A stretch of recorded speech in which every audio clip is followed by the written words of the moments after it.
सो so ninth question हमारे पास है। It says relation आपको गिवन है, उसमें ए बी टाइप के एलिमेंट आ रहे हैं सच दैट दोनों एलिमेंट का जो डिफरेंस होगा ए माइनस बी जो है डिविजिबल ऑफ 5। इसका मतलब कहने का ये है, मान लो इसके अंदर एक एलिमेंट आपको देता हूँ 4,9। सो आप चेक कर सकते हो, या 9,4 जो भी ले लो, 4,9 लेंगे तो 4 माइनस 9 जो कि आएगा -5।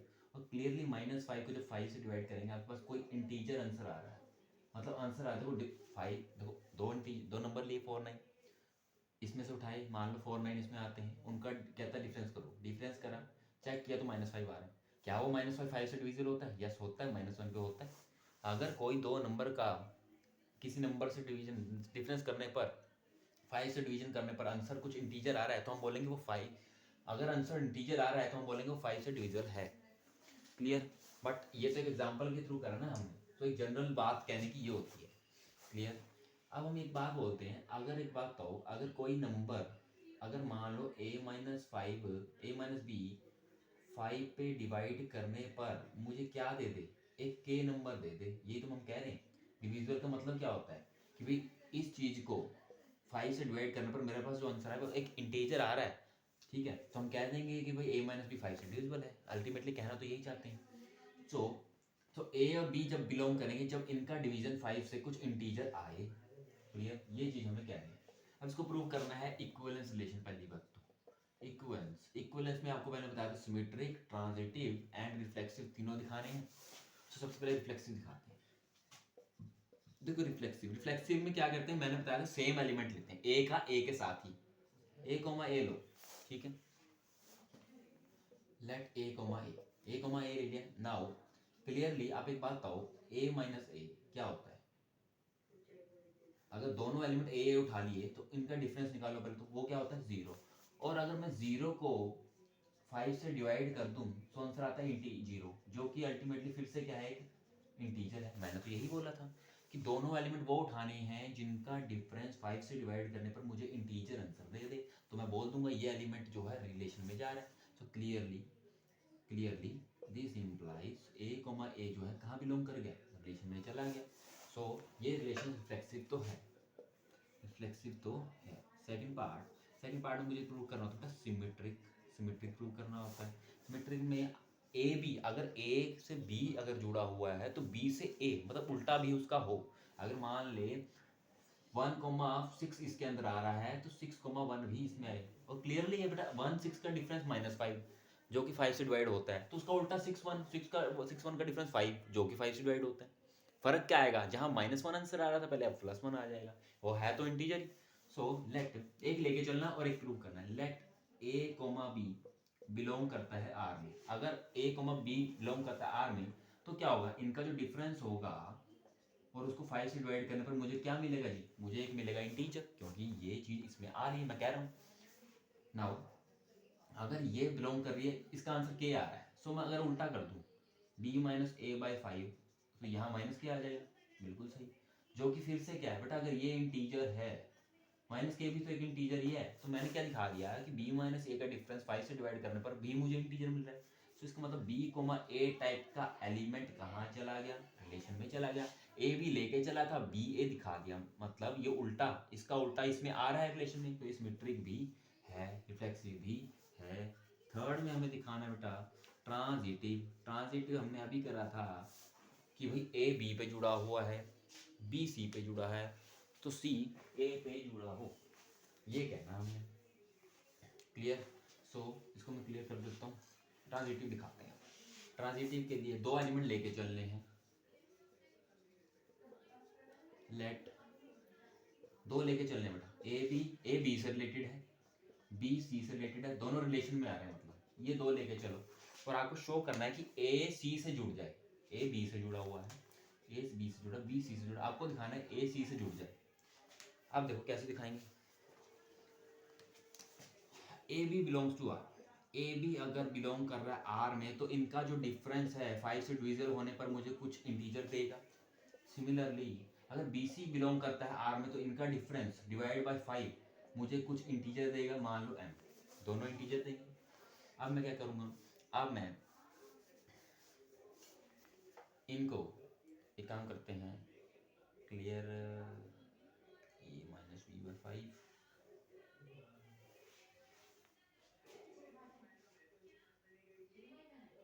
ठीक है, यहाँ तक आप दिखा चुके हो, क्लियर। अब मुझे कंसीडर करो, कंसीडर ए कोमा सी, मतलब ए का सी से डिफरेंस और डिवाइड करो 5 से। ये हम खुद ले रहे हैं, अभी चेक करते हैं क्या ये इंटीजर देता है कि ए और सी का डिफरेंस अगर 5 से डिवाइड करने पर इंटीजर दे दे तो मैं कह दूंगा इनका डिफरेंस 5 से डिवाइड होता है, तो मतलब हमारा ए सी कहाँ चला जाएगा, यहाँ चला जाएगा। इसको ऐसे लिख सकते हैं माइनस बी प्लस बी, इसमें ऐड करने पर ऐसा लिख दूँ, इसको ऐसे लिख दूँ A minus B plus B minus C over 5, separate करने पर क्या आ जाएगा A minus B by 5 plus B minus C by 5। ये चीज़ें इक्वलेंट हैं, ये सारी की सारी चीज़ें एक दूसरे का रूप ही हैं, बदल रहा हूँ बस मैं। ये चीज़ लेके चला था, अभी देख रहा हूँ मैं आएगा कि नहीं। ये चीज़ क्या आई थी के, ये चीज़ क्या आई थी एम, सो आंसर आ जाएगा के प्लस एम। मतलब कहने का ये है कि ए और सी का डिफरेंस 5 से डिवाइड करने पर चलता गया और मुझे क्या आंसर दे दिया उन्होंने, डिवाइड करने पर मुझे आंसर मिल गया जी इंटीजर। कैसे, के इंटीजर है एम इंटीजर है, उनकी एडिशन भी इंटीजर होगी। तो दो चीज़ों को डिवाइड माइनस दो चीज़ों का डिफरेंस 5 से डिवाइड करने पर अगर इंटीजर दे रहा है मतलब 5 उनको डिवाइड करता है, 5 डिवाइड करता है, तो ये जो चीज़ है रिलेशन में चलेगी। मैंने क्या दिखाया, ए बी रिलेशन में था, बी सी रिलेशन में था, तो ए सी भी किस में चला गया, रिलेशन में चला गया। सो ये रिलेशन कैसा है, ट्रांजिटिव ही है। अब इसके बाद इन्होंने बात ये करी है कि इक्विवेलेंस रिलेशन तो है, उन्होंने बोला है कि कितनी इक्विवेलेंस क्लासेस बेसिकली बनेगी। देखो डिनोमिनेटर इसका 5 है, 5 से डिवाइड कर रहे हैं तो इक्विवेलेंस क्लासेस बेटा 5 बनेंगी। 4 होता तो 4 इक्विवेलेंस क्लासेस बनती, सो 5 इक्विवेलेंस क्लासेस बनेंगे, बिल्कुल सही है। और सेकंड स्टेटमेंट था कि कोई भी, और एक बात याद रखना, जितनी भी इक्विवेलेंस क्लासेस बनती हैं वो सारी की सारी डिसजॉइंट होती हैं। सो जो भी दो क्लासेस आप उठाओगे वो अपने आप में या तो बिल्कुल सेम वही क्लास की बात कर रहे होंगे या डिसजॉइंट होगी, तो दोनों ऑप्शन ठीक हैं। सो आपका ऑप्शन नंबर सी, जिसमें बोथ 1 and 2 3 है, तो सी ऑप्शन आपका आंसर रहेगा इस क्वेश्चन का। हाँ जी, सो क्वेश्चन नंबर 10 आपके पास जो है, आपको एक इमेजिनरी कॉम्प्लेक्स नंबर दे रखा है, इमेजिनरी नंबर है कॉम्प्लेक्स नंबर। सो आपने इसका आर्गूमेंट ढूंढना है, आर्गूमेंट मीन्स थीटा ढूंढना है, थीटा, क्योंकि इसको पोलर फॉर्म में रिप्रेजेंट करेंगे पहले और वहां से हम इसका आंसर ढूंढेंगे। जहां पे जो थीटा होगा आपका, यहाँ से यहाँ रेंज दे रखी है उनको, पहले इसको पोलर फॉर्म में कन्वर्ट करेंगे। पोलर फॉर्म में कैसे कन्वर्ट करेंगे, पहले तो नंबर थोड़ा सा सिंप्लीफाई कर लेते हैं। This will be 1 + 2 iota, sign change करने पर ऊपर नीचे मल्टीप्लाई करने पर यू विल गेट -2 × 1 + 2 आयोटा, ऊपर आ जाएगा। एक काम करते हैं, ऊपर वाले को मल्टीप्लाई कर लेते हैं साथ ही साथ, 1 3 × 3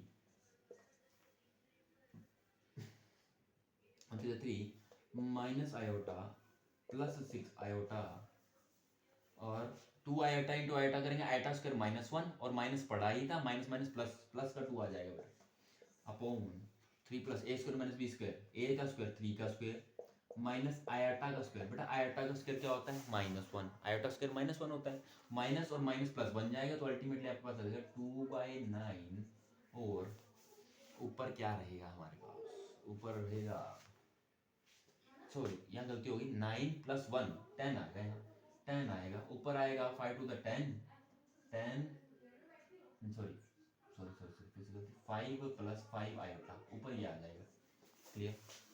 10 से 5 कॉमन लेने पर मल्टीप्लाई करके 10 बन जाएगा, 5 कॉमन ले लेंगे अंदर से, सो आपको अल्टीमेटली आंसर आ जाएगा माइनस आयोटा -1। ये आपका z बन गया, z को हमने कन्वर्ट करके बेटा ये लिख लिया, -1 माइनस आयोटा। अब इसकी पोलर फॉर्म निकालने हैं, पोलर फॉर्म कैसे निकालते हैं समझना जरा। z आपके पास क्या है, -1 माइनस आयोटा, इसको यहाँ पे क्या करना होता है आपने, इसका रियल और इमेजिनरी पार्ट ढूंढना है। रियल पार्ट को a से लिखते हैं, रियल पार्ट आपको दिख ही रहा है -1 है, और इमेजिनरी पार्ट b से लिखते हैं, जो कि आयोटा का कोफिशिएंट होता है, वो भी -1 है। a को आपने r cos थीटा सपोज करना है, b को आपने r sin थीटा सपोज करना होता है। सो आर्गुमेंट कैसे निकालते हैं, आपको क्या करना है, पहले तो स्क्वेयरिंग और एडिंग करनी है, 1 क्लियर, ये चीज है ना आपके पास, स्क्वेयरिंग एंड एडिंग करेंगे, सो 1 की वैल्यू आ जाएगी r² cos² थीटा, पहले स्क्वेयरिंग कर रहे हैं, नीचे वाले को भी स्क्वायर करेंगे, 1 = r² sin² theta, and adding करेंगे, ऐड करने पर 2 की वैल्यू आ जाएगी, 2 = r² cos² + sin², ये 1 हो जाएगा। ये 1 होने के बाद, 1 होने के बाद जो r निकलेगा आपका मैग्नीट्यूड जो निकलेगा इस वेक्टर का, ये 2 था ना, सो सो आर स्क्वायर अगर 2 है सो आर की वैल्यू सॉरी यस आर की वैल्यू √2 आ जाएगी। ये क्लियर? अब आगे बात करते हैं। देखो अब थीटा कैसे निकालें। थीटा निकालने के लिए क्या करना है आपने, तो थीटा निकालने के लिए आपने काम करना है, या एक काम और कर सकते हैं, सुनो आर की वैल्यू √2 लिए ना, यहाँ पुट करो। So -1 is equal to √2 cos theta. So यहाँ से cos थीटा की वैल्यू आ जाएगी -1/√2, और सिमिलरली यहाँ डालने पर -1/√2 आपका आ जाएगा साइन थीटा। अब यहाँ से ध्यान से देखो क्या कह रहे हैं कि cos थीटा भी -1/√2 है और साइन थीटा भी -1/√2 है, और हमें पता है ये √2 कहाँ होता है, ये √2 होता है बेटा हमारे पास, ये √2 होता है हमारे पास 45 डिग्री पे, दैट इज π/4 पे। 1/√2 कब आती है, cos 45 पे, साइन पे भी 45 पे 1/√2 आता है, तो आंसर तुम्हारा होना चाहिए था या तो π/4, बट π/4 इसलिए नहीं लेंगे क्योंकि cos भी नेगेटिव है साइन भी नेगेटिव है। अब कौन सा ऐसा क्वाड्रेंट है जहाँ पे cos और साइन दोनों नेगेटिव होते हैं, cos और साइन दोनों नेगेटिव होते हैं। अगर हम यहाँ से देखें cos, क्लियर, cos यहाँ पॉजिटिव होता है, क्लियर, cos पॉजिटिव होता है, यहाँ पे cos नेगेटिव होता है। फर्स्ट क्वाड्रेंट में तो ऑल सारे के सारे पॉजिटिव होते हैं, यहाँ पे साइन पॉजिटिव होता है और cos नेगेटिव होता है, यहाँ पे साइन नेगेटिव होता है, यहाँ पे भी साइन नेगेटिव होता है। अब साइन नेगेटिव है, साइन नेगेटिव है मीन्स या तो यहाँ आएगा या यहाँ आएगा, क्लियर, इन दोनों में से ऑप्शन बचेंगे। अब यहाँ पे अगर हम देखें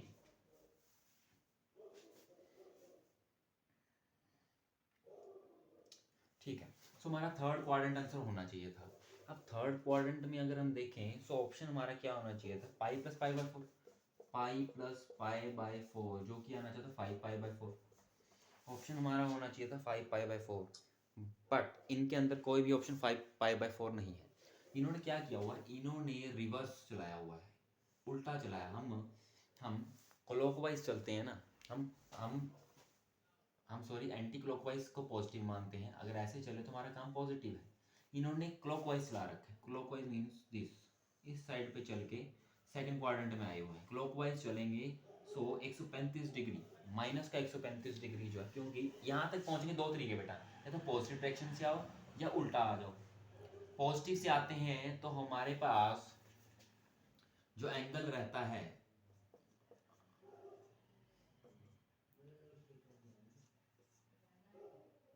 245 डिग्री रहता है, सॉरी एंगल रहता है 225 डिग्री इधर से अगर आते हैं, बट वो आंसर तो आ ही नहीं रहा, ऑप्शन में ही नहीं अवेलेबल है। सो हमें उल्टा जाना पड़ेगा इधर से और चलना पड़ेगा 135 डिग्री। सो जो थीटा रहेगा आपका माइनस का 135 डिग्री रहेगा। माइनस क्यों लगाया, क्योंकि हम उल्टे डायरेक्शन से आ रहे हैं, क्लॉकवाइज आ रहे हैं, जिसका आंसर होगा माइनस का 3π/4, जो कि आपका ऑप्शन नंबर डी है। सो इस क्वेश्चन में, क्वेश्चन नंबर 11 के अंदर आपको एक क्वाड्रेटिक दे रखी है जिसके रूट्स m एंड n है। दूसरी इक्वेशन है x - m × x - n plus k = 0, इसके रूट्स आपने ढूंढने, क्लियर। जो पहली इक्वेशन है उसको लिख लेते हैं, सोल्व कर लेते हैं, क्या आ जाएगा x² + p + q × x + pq - k = 0, clear. अब ये कोफिशिएंट देखें, a की वैल्यू 1, b की वैल्यू p + q और c की वैल्यू pq - k। इसका सम लगाओ, इसके रूट गिवन है, इस इक्वेशन के रूट्स हैं m एंड n। तो सम जो लगाएंगे बेटा, सम होता है -b/a, मींस सम m + n जो रूट्स का है वो आएगा -b के। तो यहाँ से एक चीज पता लगी मुझे, 1 हट जाएगा कि m + n जो है -pq के बराबर है। और जो प्रोडक्ट होता है रूट्स का, वो होता है c/a। प्रोडक्ट क्या होगा, इनका प्रोडक्ट mn, वो होगा c/a, c की वैल्यू अपॉन a, 1 आ जाएगा वो तो, क्लियर। सो यहाँ से हमें दो चीज़ें पता लगी, m n की वैल्यू, m × n की वैल्यू और m + n की वैल्यू, क्लियर। अब जो गिवन इक्वेशन है उसको लिख लेते हैं, इसके रूट्स ढूंढने हैं, कोई बात नहीं, इसको लिख लेते हैं और इसको थोड़ा सिंप्लीफाई कर लेते हैं। क्या बन जाएगा, x² - m + n × x + k = 0। और हमें भी पता है m + n की वैल्यू है -p + q। सो यहाँ पे माइनस का पी प्लस क्यू डालने पर प्लस का बन जाएगा पी प्लस क्यू, क्योंकि एक माइनस तो पहले ही है और वहाँ से माइनस पड़ेगा, सो इक्वेशन ट्रांसफॉर्म हो जाएगी। यहाँ से के की वैल्यू निकाल सकते हैं हम, कोई बात नहीं।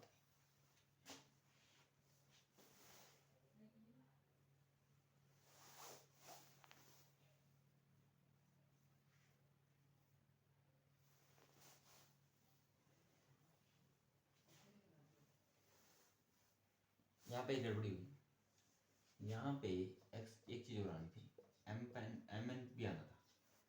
सो ये एम एन प्लस के, इस के को इधर ले आते हैं, एम एन प्लस के की वैल्यू यहाँ से निकली बेटा मेरा पी क्यू। सो ये एम एन प्लस के की वैल्यू यहाँ डाल दूंगा मैं, सब्स्टिट्यूट कर रहे हैं ना वहाँ से, ये इक्वेशन जो थी यहाँ पे ट्रांसफॉर्म होगी। और आप देख सकते हो सम क्या बन रहा है, minus of P B by A, तो ये सम आ गया इस इक्वेशन का, और प्रोडक्ट आ गया बेटा आपके पास, प्रोडक्ट आ गया पी क्यू। इसका मतलब अगर सम पी प्लस क्यू है तो सम क्या बन गया, माइनस पी माइनस क्यू। पहला रूट माइनस पी है, दूसरा रूट माइनस क्यू का। सो आपके जो रूट्स रहेंगे वो minus P and minus Q रहेंगे, जो कि है ऑप्शन नंबर सी। क्वेश्चन 12 के अंदर आपको एक सीरीज गिवन है, इसका आपने सम ढूंढना है। सम ढूंढने के लिए बेटा ये इस तरीके से सोल्व नहीं होगा, इसमें 5 common low, 0.1 this will B 0.11 plus 0.111 dot dot. फिर ये क्या करो, इसको फ्रैक्शन में लिख लो। बट यहाँ पे दिक्कत यह है, 1/10 होता तो यहाँ पे 1/100 होना चाहिए था, यहाँ पे 1/1000 होना चाहिए था, बट ये तो 11/10 है, ये तो 111/1000 है। तो ये दिक्कत है इसके अंदर। दिक्कत को खत्म करने के लिए यहाँ 5 9 से डिवाइड करके 9 अंदर मल्टीप्लाई कर दो।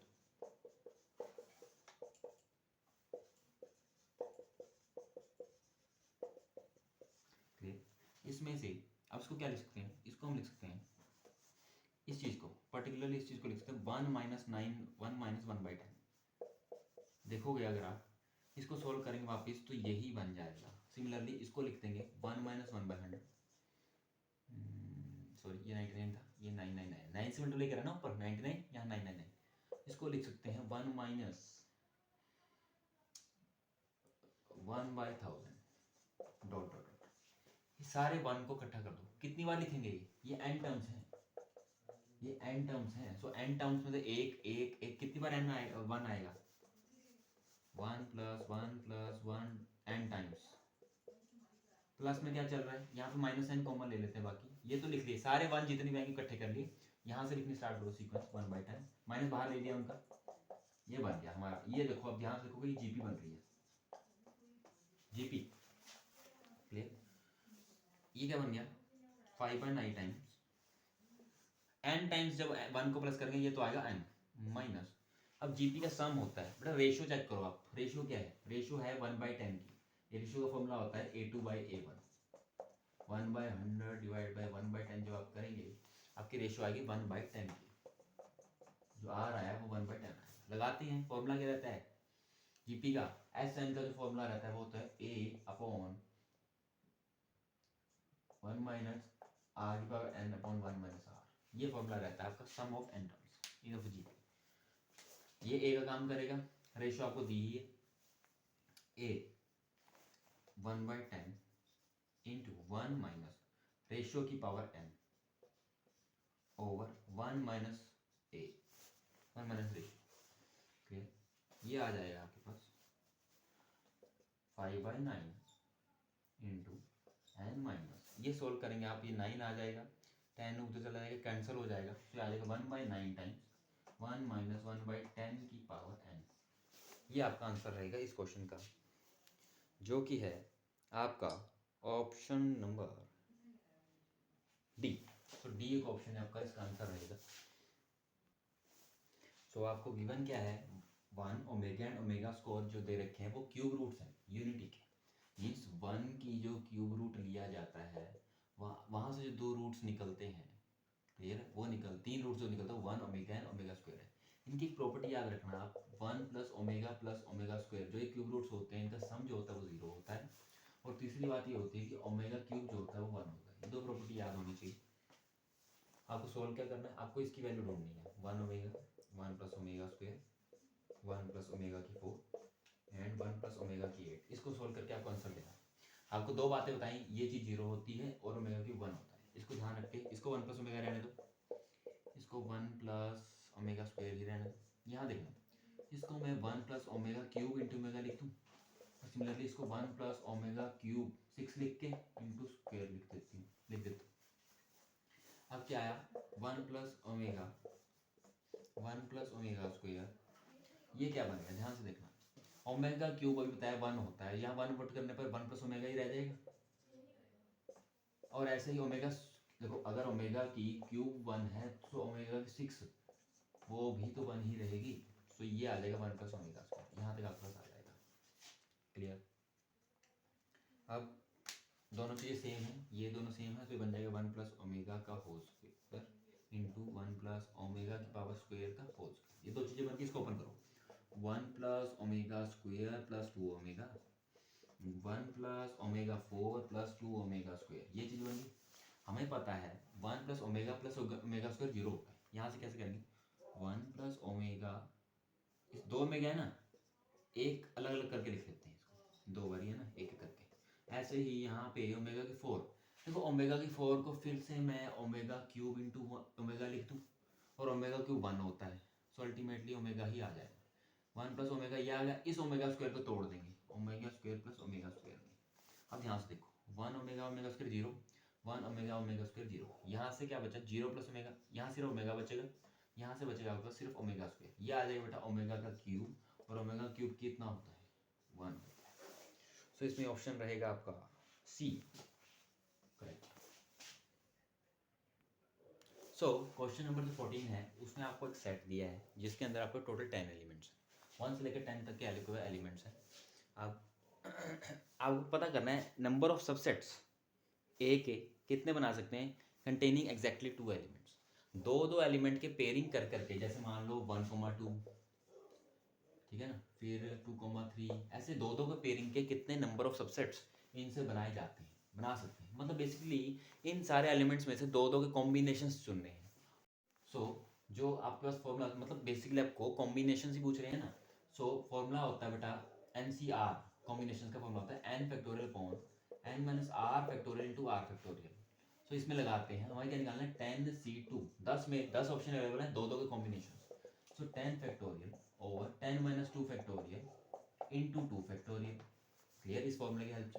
सो 10 factorial over 8 factorial into 2 factorial. 10 factorial को क्या लिख सकते हैं 10 into 9 into 8 factorial over 8 factorial into 2 factorial. ये कैंसिल हो जाएगा, 8 10 9 द 90, 90 ओवर 2 फैक्टोरियल बटे 2 होता है। सो आंसर रहेगा 45। सो नंबर ऑफ जो कॉम्बिनेशंस बनेंगे आप इन नंबर से जितने भी दो के पेयरिंग बना सकते हैं वो रहेगा ऑप्शन नंबर सी 45 आपका आंसर है।